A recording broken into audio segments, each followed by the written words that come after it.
Hello there. So this video is going to explain when a patent will not be registrable on the basis that its claims are not complete. However, before we can answer that, we need to know what a patent actually is, so that we can understand what we're going to speak about. So, what is a patent? Well, it's a type of intellectual property right. Patents grant those who develop a new invention a monopoly on using that invention. Patents are granted by the Commonwealth Government and allow the exclusive right by the creator to exploit the method throughout Australia. Well, we now have a general idea of what a patent is. But what are claims and where do they come into play? There are three things contained in patents. These are 1. An abstract, 2. A description, and 3. Claims. There's the keyword. Claims define the scope of the monopoly claimed in the patent. They seek to define which subject matter is sought to be protected by the patent. So let's give an example for fun, because who doesn't find this kind of stuff fun? Let's say you're the person who invented the fork and you want to patent your idea. A basic draft of the patent would go something like this.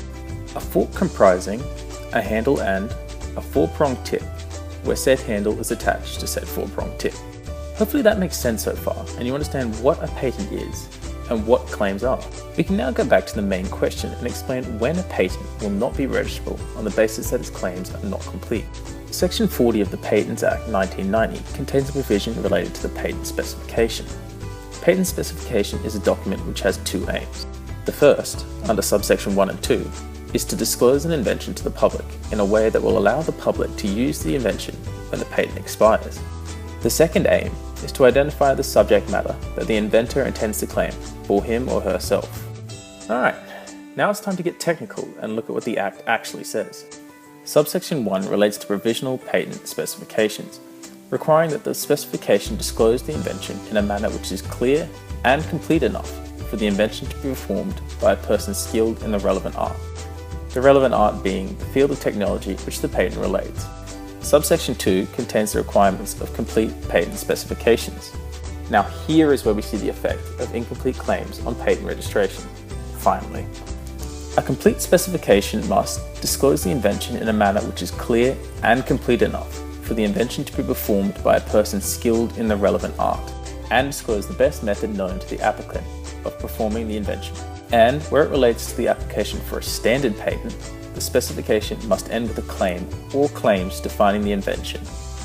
A standard patent is simply a patent with an inventive step, and claims for an innovation patent must end with at least 1 and no more than 5 claims defining the invention.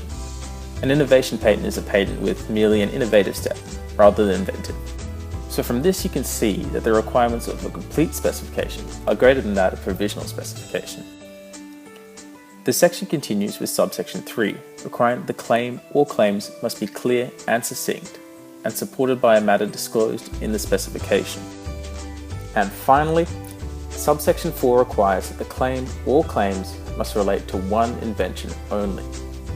So then, to answer the original question, looking at section 40C and subsection 3 to 4, we can see that non-compliance with claim requirements and patent specifications violates the section, and as such would render the patent unregistrable on the basis that its claims aren't complete and are not compliant with the Act.